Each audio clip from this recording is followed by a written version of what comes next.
morning and welcome back to the channel. We are moving on to the next phase of this fall guy jump truck build, which is to get this bed prepped and ready for paint. So in our prior episode, we got the bed off the truck, actually came off really nicely, and built this nice little dolly to put it on so that we'd be able to do what we're doing today. I do have to tell you, today is not going as planned. Initially, the idea was to get out here early, set up my diesel heater in the back of my extended garage, let that thing get up and rolling, bring up a nice temperature in here, and get about my business. Well, I will have to share with you that it is currently outside -19 before the wind chill, which is cold by anyone's standards, and that's Fahrenheit, by the way, -19 Fahrenheit. It is cold. And unfortunately, the back window in my shop here has actually frozen closed. I need that window to prop open to put my exhaust baffle plate so that I can hook the heater up and put all the exhaust fumes outside. I cannot get that window open. Now, I also have another type of heater. It is a propane heater that forces heat. This thing is a monster and it will turn this into a sauna in a short period of time. The problem with that is that it releases a lot of moisture in the air and you have to open up and vent. And I'm not sure with -19 that I can vent enough, or if I vent, I suspect that it'll cool down faster than that can heat things up. As of right now, it's 53 degrees out here. So 53 is doable. It's not the temperature you want to actually apply product for primers and things like this, or body fillers, but I will spot heat the areas that I'm working on and we'll kind of go from there. So that's where we are. It is dang cold in Alaska. I took the next couple days off work. I want to show you guys how I'm going to go about getting this thing ready for paint, doing some rust repair on it. But we are really going to be pushing against weather. So part of our strategy for getting this done is I went through my cabinet of all my auto body materials that I've been dragging around for a while with the intention of using up as much of them as possible. Just a handful of things here, grinding discs that left over from other projects I've done. We're going to start out with that. What you're looking at here is a late model Dodge Ram bedside panel. I actually picked that up out of the garbage, and as you can tell, it was in some pretty rough shape.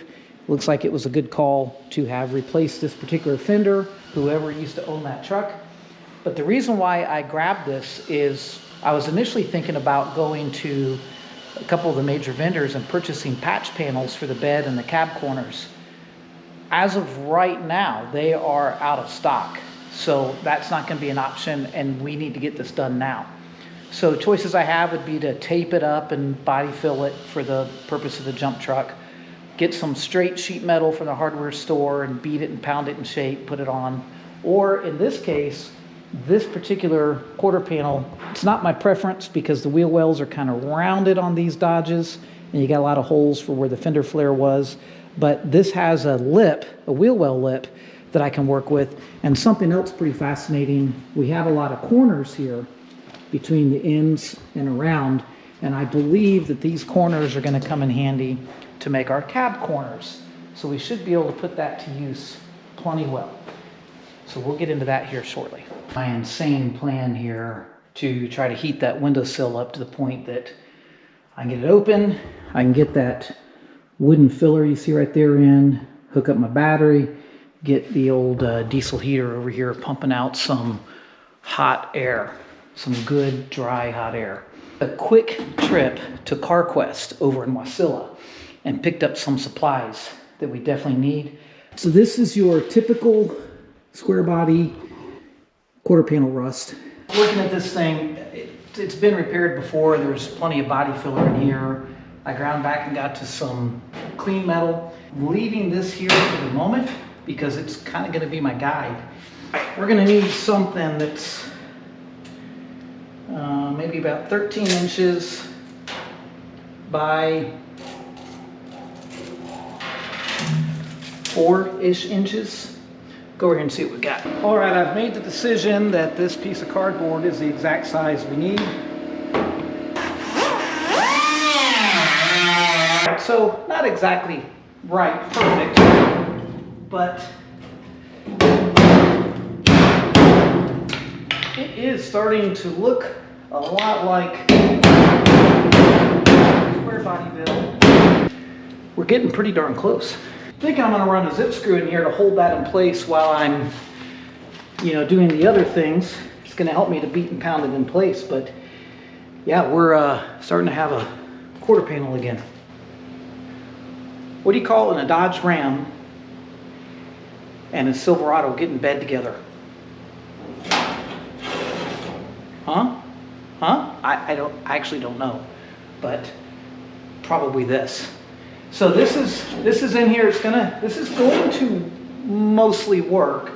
What I'm going to do now that I know where it goes, one of the nice things about drilling these zip screws in here is I'll be able to put the panel back in the exact same place. But I'm going to take the grinder and grind this back so I've got some bare metal in here. The plan's basically going to be to weld this in, and then I'm going to, kind of fill it up. Normally, now, let me tell you, if we were doing this patch in the most appropriate way, I could surgically come in here, and cut this line that I just drew, right? And then we would butt weld, ding, ding, ding, ding, ding, ding. We would butt weld this in here, come back, take the grinder, grind that out, and it would look like one continuous piece of metal. But we're not going to take that route here. This is something that you could do at home. This patch method I'm going to do is acceptable. It will work. It's not, a full butt weld method. Since we're going to be putting filler and stuff in it anyway, it doesn't make sense to me in this situation to totally perfect the sheet metal. So this is our area we're going to grind out. Go ahead and apply this. This particular primer is fortified with all of the copper materials that are good for anti-corrosive, and also you can weld through it, obviously kind of its name. But we'll dust some of that in here, and a little bit I'm going to be running a flux core wire. Normally you'd want to do this with your gas on your MIG. It provides a cleaner weld, something you can dress faster. Again, for what we're doing, we're just going to go with a flux core. If you're doing body repairs at home, kind of a do-it-yourself thing, flux core works fine. You just have to kind of clean up and work with it as you go. So I'm going to go in here and tack this thing all around and then start hammering and doling.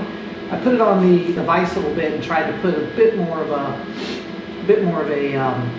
sort of an angle into this, and is what it is. But we're going to make that up with some body filler. So let's go ahead and get this welding done.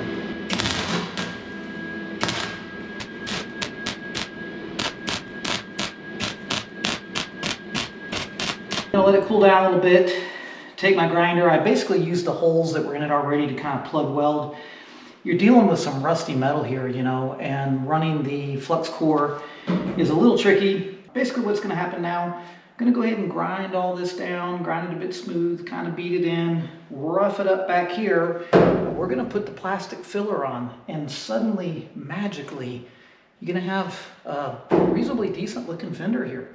So again, remember, this is, other than the weld-through primer and a few materials, I mean, this is a throwaway bedside panel, making a repair to a bedside panel. So let's get going. So now I'm using the old fender shaper. Basically, I'm knocking it down lower all around the area that we've done this.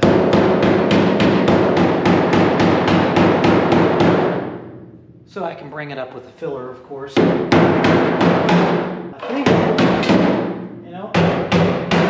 think I'm gonna rock that out. Get some plastic in here, fill her up. Got the diesel heater running, super happy about that. I ended up putting some de-icer in the window channel and made a world of difference. Got the window where it would open. Diesel heater is over there running. We're gonna get this garage warmed up nice. Got my first bit of body filler going. Been heating up this panel. We want this thing to grab, nice and tight. But here we go. Oh yeah. Let's bury, what we're going to do here, basically we're going to bury this patch panel. And no one's going to know it was there except for you and me. Nobody. Oh yeah, baby. It's starting to look like a square body fender instead of a Dodge Ram.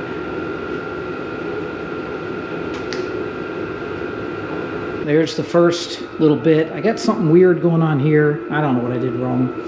If I do get the stainless steel fender well trim, it'll cover that up. But we'll work on that, do some grinding. Got some high spots here to grind down, fill, whatever, although it may just be low here. But there's your first coat. I've got filler in certain spots. Getting ready to shape that. Yeah, it's pretty cool. So this gets really exciting, getting down to sort of the finishing touches, if you will.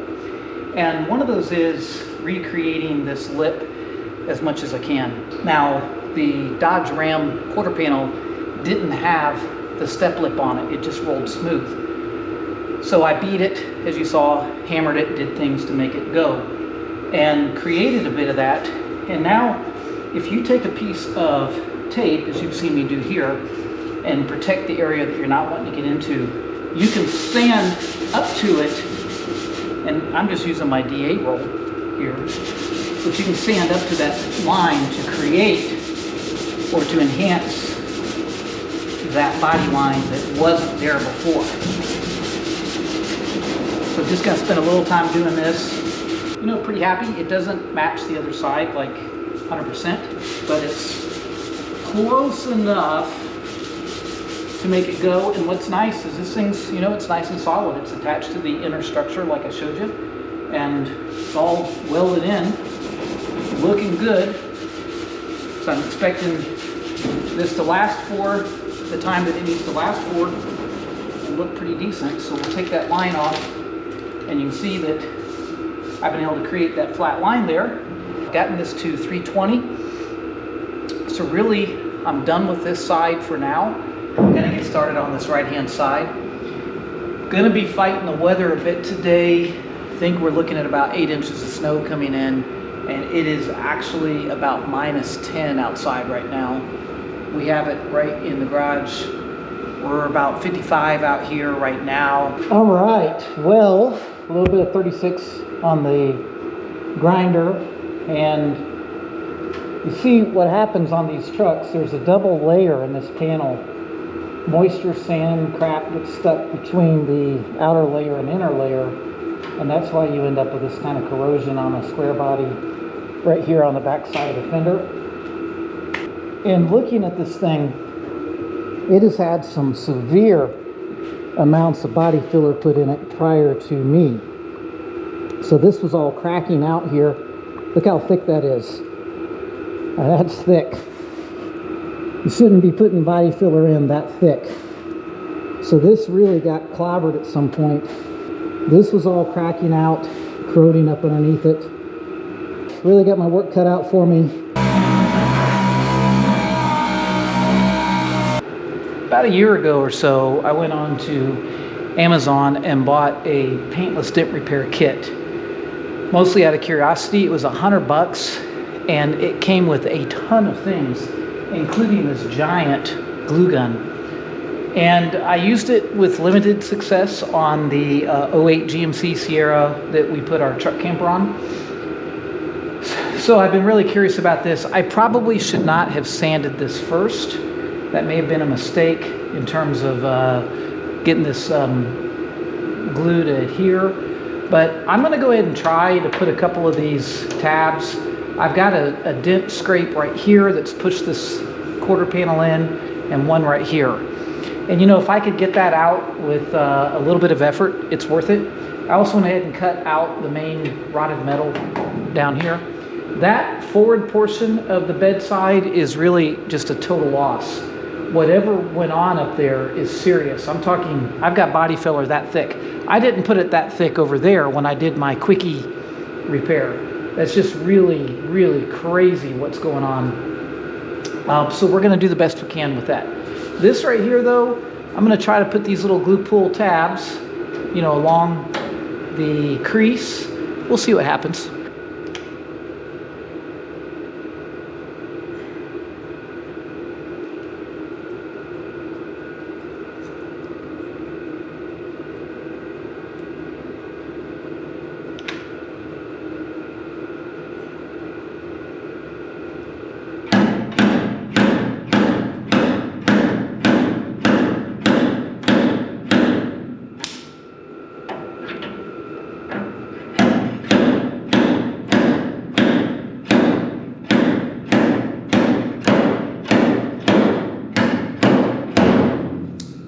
I think it made some improvement, you know.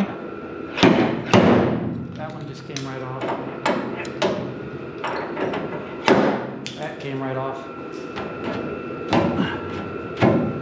There we go. Yep. So that one's still pretty entrenched right there.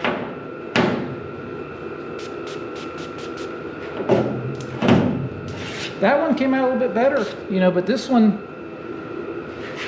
my glue pull sticks just didn't want to grab. If I get that one a little deeper, we might get some good action out of that, you know. Well, what's the motto? If some is good, more is better, right? So what else can we do here? Really not sure.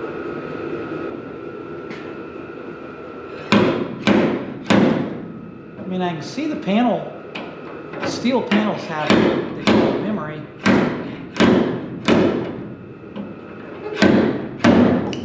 And I see it's wanting to come along. It looks like it moved it a little bit. The old way, you just drill a hole in here and put your slide hammer and ding ding, you know, and pull it, but all right, enough of that. Let's just go conventional repair. So my last, I lied. I said I was done, but I'm going to try one more time the little paintless method. I'm applying heat with this wonderful, lovely lamp just to kind of get the molecules in the metal to get excitable. Maybe play nice with me. And then I noticed that I can get in behind here. Oh, holy, is that real? Did that just happen?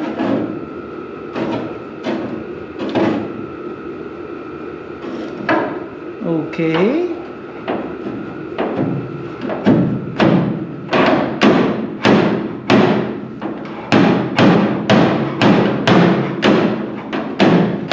See right there behind the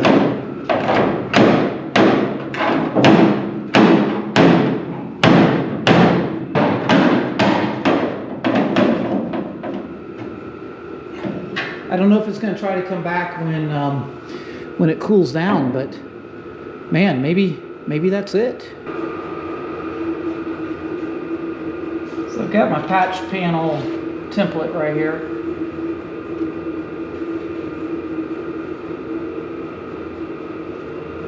Something like that is going to fill that hole with a fresh piece of metal. We'll go over here to our donor Dodge and probably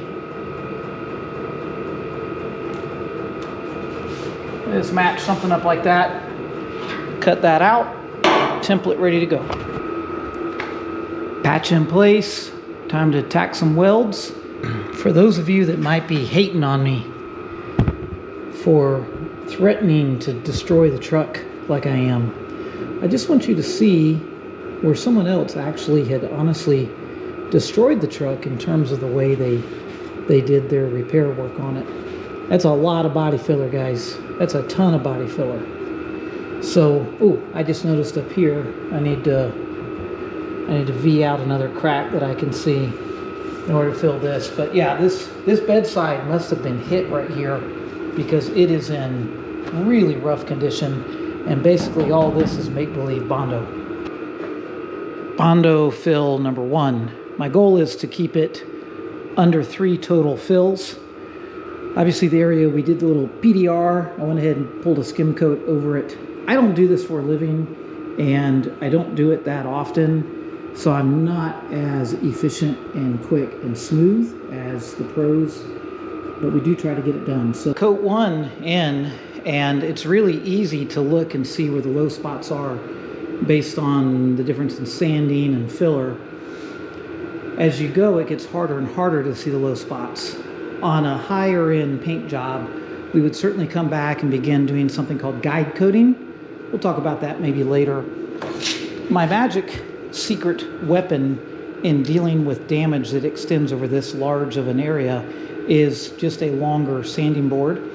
It gives you the ability to, really kind of work it so that you don't end up focusing on one little spot and then creating some unnatural lines in the body. All right, bed body work is done. Done. It's all filled in. I'm pretty happy with what we're working with here. So I'm just going to go over the whole thing, 180, then 320. That'll be a wrap on this before primer. Turns out that the tailgates on square bodies are a bit problematic. I guess you can put the handle in, but it's really hard to get it out without damage. And this handle is frozen. What's happening is it's not retracting the latches on each side. Once you close the gate, you can't open it. I don't want to put a bunch of penetrating oil in here because I'm getting ready to paint this. That'll soak through, cause fish eyes. It's just going to be a huge headache. I've tried to get it to come out from the inside. As much as I hate it, I am going to take my little wheel side cutter and spend the next whatever period of time here cutting it out. Now, I've seen people cut windows off to the side and then kind of get to it. I'm just going to cut this thing out right here. I'm not going to bore you with the cutting, but I'm going to put on the safety gear and start cutting. Pier's problem is solved for the immediate moment. I've got access to the handle. I took the handle in here, applied copious amounts of heat and penetrating oil. These mechanisms are now beginning to move. So I think that's going to be fine. We're going to leave that alone and just I'm going to keep soaking it, heating it, making sure it rotates real well. This will actually be nice because when I'm ready to put it back in, I will close this up, tack weld that in place. A little bit of grinding. Okay, a lot of grinding. Some fascinating things I'm seeing on this tailgate. Complete no. Don't ever do this. Don't ever put body filler on the upper part of your tailgate because that area is going to take a lot of impact and abuse. That's the last place you need to have filler, up here, but somebody did it. And actually, it's making me feel more and more at ease about the eventual fate of this truck because whoever did the pink and purple paint job, they really made the truck look good by putting a lot of filler on it everywhere. Yeah, I just get done telling you, don't ever put body filler up there on your tailgate. And what did I do? Well, you know why I did it. My quick, cheap bed handle fix. Don't look at my welds, but it is latching, unlatching, exactly what we want. That's going to work for what we're doing and where we're going. I'm pretty much done with this. I've scotch-brighted all the edges. We've done all the body work up to 320. So now I'm going to need to do a little cleanup and get ready to spray some primer. Well, primer day has arrived and it is noisy in here. My apologies for that. I'm not mic'd up because I don't want to drop the mic or have an issue with it. But we are today going to attempt to get the bed in primer. This SCM brand primer, this is self-etching primer. This is what you have to put over your bare metal spots. It's crucial to do that in order to get a good bite with your actual primer. You do not want to paint over this with your top coat, but you do want to bury this in your primer. Well, metal etch primer is on, but all of our bare metal is now covered, which is crucial to making this work. We're letting this flash off right now, so all this is looking fine. Temperature's good out here. You want to do a paint job at home, no problem. So do I. Obviously, I'm doing it. Big shout out to our friends over at CarQuest. Absolutely amazing. They sell both high quality auto parts and high quality paint products. They've got some great representation over there. I really appreciate their expertise back in the paint counter. It helps a lot for a do-it-yourselfer like me that only paints maybe a couple cars a year. So it's really, really good to have people that you can trust, people that know their products that can help out. And the thing about the products, they're always changing. There's always something else out there. So it's nice to work with people that know what they're doing. So again, thank you to CarQuest. Really absolutely amazing people. They are sponsoring the paint, the PPG paint line that's on this Fall Guy jump truck. All right, with that being said, we have the SEM primer on, and that is the metal etch. It's in there flashing right now. We're going to chase that with this Omni high build 2K primer. I'm going with a mixture, which is the MR185, which is designed for colder weather applications. Perfect for what we're doing. Going to get this stirred up and put it on. Let me tell you something. If you are doing a paint job at home, if you are a do-it-yourselfer, make sure that you ask your paint representative for the tech sheet on the paint. This is going to give you everything you need to know from the mixing ratios, surface preparation, as well as temperatures, other chemicals and things to use, your application period between coats.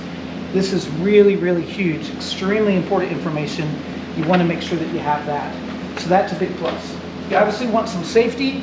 You want a good quality paint mask that has a 2-stage filter system, one that collects the big particles and then the charcoal filter that collects the smaller particles. Absolute must. You're also going to want the prep solvent you already saw me using out there, a tack rag to wipe things down. And then for paint purposes, you have a lot of options. When I get to my final paint, I'll be using this DeVilbiss high quality HVLP, high volume, low pressure spray gun. This is going to come later when we start putting the color on, clear coat the color. Between now and then, I'm going to dig around here. I've got a variety of other guns that are really bargain guns. They're great for primer, 1.4 tip, work really well. I can set my pressure at the gun, which is important. We have to watch moisture with such a big temperature change, really between this room and that room where my compressor is and outside. We have a lot of moisture in the air. We're going to want to capture that. I have a moisture capture tool. Okay, this guy's going to screw onto the gun, and this is going to hold our water before it gets into the gun. That's really big because water dripping on your paint is terrible. So you're going to have a good air filter system. Some people just use these. That'll work. Just make sure you change them out pretty regular, depending on the amount of moisture you're getting. And really, I mean, those are some of the basics. But we're going to get this thing up and rolling. Going to get some primer mixed here in just a second. Make sure you drain your compressor of excess moisture before you get started as well. When you have your mixing cup for your paint, in this scenario, we're going to be 4 to 1 to 1. What makes this really, really nice with these cups is they have all of these different ratio amounts depending on what you're spraying, all kinds of different ways of measuring it out. What's really cool in our case, we're going 4 to 1 to 1. So it makes it really simple. I'm going to do the maximum on the first shot, so we're going to fill that up to 8, 8, and 8. 4 to 1 to 1. Pretty slick, huh? Makes it easy. Another big thing to consider if you're going to be doing some painting at home or what have you, you want to get one of these brackets right here to hang your gun. Because let me tell you something, trying to find a way to put this down in between painting can be really difficult because it does not freestand. So these little holders are worth their weight in gold. Make sure you order one, pick one up at the store, whatever, before you start this process. All right, guys, it's on like Donkey Kong. I'm going to head in there and hit this. I'll go in there. I'll bring you guys in after it's safe to bring the camera in and show you what we've done. Well, you guys ready to come in and see the first look of the bed in 2 coats of high build primer? Come on, let's go. Oh yeah, there you go.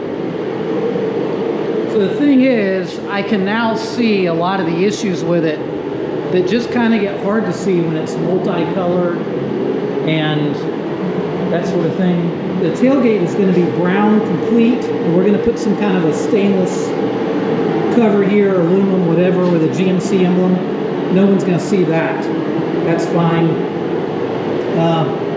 Yeah, so I mean, we're just waiting on everything to flash out. We'll come back here a little bit later and take some 400 to it all. Pin fill a few spots. So we're just gonna pinhole fill a little bit of the obvious dimples and areas, then 400 this whole thing. Come back with a quick coat of primer on anything that I burn through, and that's it. It'll be ready for paint. All right, warming up the garage, we're gonna hit primer one more time. What you're looking at is the little microfills. Ooh, missed a spot. Little microfills going along the body here. Found some oopses. Again, not a show truck, but it is going to put on a show. So real obvious stuff I'm trying to get rid of.